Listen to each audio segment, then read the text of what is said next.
It's Patrick Hutzel from IntensiveCareHotline.com, where we instantly improve the lives for families of critically ill patients in intensive care so that you can make informed decisions, have peace of mind, real power, real control, and so that you can influence decision making fast, even if you're not a doctor or a nurse in intensive care. This is another episode of Your Questions Answered, and in last week's episode I answered another question from one of our readers, and the question last week was: my 84-year-old dad has been in ICU for 3 months. He's ventilated with a tracheostomy. The doctors want to let him die and turn off the ventilator. We want to take him home instead. What are our options? Part 2. You can check out the answer to last week's question by clicking on the link below this video. In this week's episode of Your Questions Answered, I want to answer the next question from Belinda, one of our readers. And the question this week is part 3 of my 84-year-old dad has been in ICU for 3 months. He's ventilated with a tracheostomy. The doctors want to let him die and turn off the ventilator. We want to take him home instead. What are our options? This series of questions are excerpts from a one-on-one phone, Skype counseling sessions and a series of email counseling and consulting. So, Belinda continues to describe her father's situation in intensive care as follows. She writes, "Hi Patrick. Yesterday the doctors wanted to meet with us again, but as you have advised us, we didn't go into the family meeting. They did instead come to us at the bedside, and they told us that if my father needs vasopressors or inotropes as an infusion, they won't use it because they say it's futile. They will only give vasopressors or inotropes, boluses and myodrin. They in essence have told us that he's not for CPR, and CPR stands for cardiopulmonary resuscitation. And they have asked us to sign a DNR, do not resuscitate form.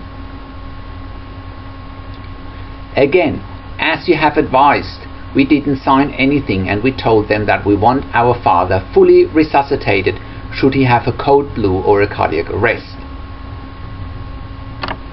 If I wanted code blue and full resuscitation, are they allowed to say no? I think I should be allowed to decide if I want my dad to be resuscitated, even if it's against all the odds. Isn't that true? Not that I want it, it's enough that he's on the ventilator and the tracheostomy. I just want to keep challenging the intensive care team that they can't decide for us what we want for our father, and also what we have discussed with him in the past. Thank you, from Belinda." So, here's my response. Hi Belinda.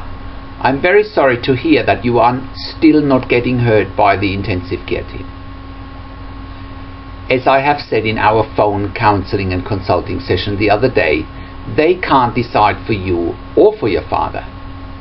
If they do so, they are most likely breaching their own hospital policies or even the law. Therefore, it's most likely against their own hospital policy and or against the law. Here are your options. Ask them for their end of life and DNR, do not resuscitate policy. They have to be transparent about it. Don't and never take no for an answer. They have to show you their DNR or end of life policy if you ask them for it, and then you can see if it aligns with what they are doing in the real world. Check out if they're really walking the talk. If they are using myodrin, it is a vasopressor and inotrope, however a relatively weak vasopressor and inotrope. And if they give boluses, they are not doing as much as they can in order to sustain your dad's blood pressure. I have also put a link in the blog of this video, below the video, where I put a link to an article about patients and families' rights in the United States, and it clearly states that decision making needs to involve patients and or their next of kin if the patient can't make decisions themselves. So check out this link to patients' rights below this video in the written version of this blog. The bottom line, Belinda, is that you need to keep challenging them and stand up for what you believe in before it's too late. If your dad keeps having low blood pressure for the infection or the sepsis, vasopressors and inotropes can save his life, and they can, at a bare minimum, buy him time so that you can see if he can recover or not. Even if your dad can't or won't recover, you will still feel more satisfied because you have given him the best treatment and the best options. I know, Belinda, you and your family are going through a very difficult time at the moment. It's very important that you and your family are getting heard in this situation, because not only do you want to, but you also need to have a say in this situation, and you have said that you and your family want to be the decision maker. As I have said over and over again in my blogs and videos and in my Your Questions Answered section, even if your loved one is approaching the end of life, you want to be in a position where you make informed decisions, have peace of mind, power and influence no matter what. You can't just simply buy into the negativity and the doom and gloom of the intensive care team if you don't think that this is the right thing for you, for your father and for your family. If you feel like you are not getting your needs met in this situation, it can leave you bitter, full of resentment and angry towards this situation for the rest of your life, and it's not something you want to live with for the rest of your life. It's difficult enough just as it is. Imagine if your father is dying and you haven't been able to reverse the intensive care team's decisions. It would make you feel very bitter and resentful. I also think you and your family still haven't fully stepped into your own power state. In order to do so, you really need to stop thinking what the intensive care team can't do. At the moment, you are still guessing because you still haven't asked them about their DNR, do not resuscitate, end of life and or withdrawal of treatment policy. You may also use the document that are linked to about patient and family rights in the United States. Also, from my more than 15 years experience as an intensive care nurse, as well as from counseling and consulting other families in intensive care over the phone, via email or via Skype, I know how I can help you even if your dad is inevitably approaching his end of life. As I mentioned before, I can help you getting an end of life situation on your terms and not on the intensive care team's terms. At the moment, the intensive care team is still treating you and your family as if you were part of the 99% of the families of critically ill patients in intensive care who don't make informed, who don't have peace of mind, control, power and influence. The intensive care team is so used of getting what they want that they are not taking you serious enough yet. You need to become even more assertive, and I have given you the tools and strategies to do so. You just need to step even more into your own power state. You have already gone a long way by seeking help and by telling you what you accept and what you won't accept. Do it again. Repetition is the mother of skill. You should also ask again for the option in regards to home care.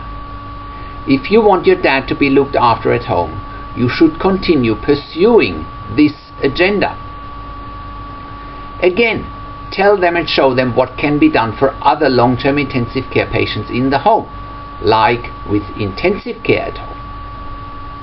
You may also want to continue questioning the intensive care team on their view that giving vasopressors and inotropes is quote-unquote futile. This ongoing talk about futility of treatment is only the intensive care team's perception, and not necessarily, and most likely, not reality. The definition of futility is that treatment is of no benefit to a patient. Again, this is a perception and not a reality. The question is, what's your perception of treatment for your dad? Continue asking those questions to your self-care team. You'll find out what wise. I do believe that following my strategies will get you the results that you're after. But of course, feel free to seek advice from a legal person as well if you think that's a step you want to take.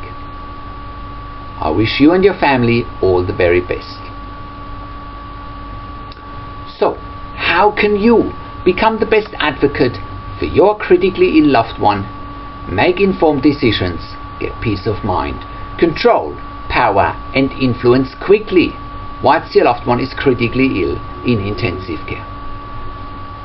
You get to that all-important feeling of making informed decisions, get peace of mind, control, power and influence when you download your free Instant Impact Report now by entering your email below. In your free Instant Impact Report, you learn quickly how to make informed decisions, get peace of mind, real power and real control, and how you can influence decision making fast whilst your loved one is critically ill in intensive care. Your free Instant Impact Report gives you in-depth insight that you must know whilst your loved one is critically ill or is even dying in intensive care. Sign up and download your free Instant Impact Report now by entering your email below. In your free Instant Impact Report, you learn how to speak the secret intensive care language so that the doctors and the nurses know straight away that you are an insider and that you know and understand what's really happening in intensive care.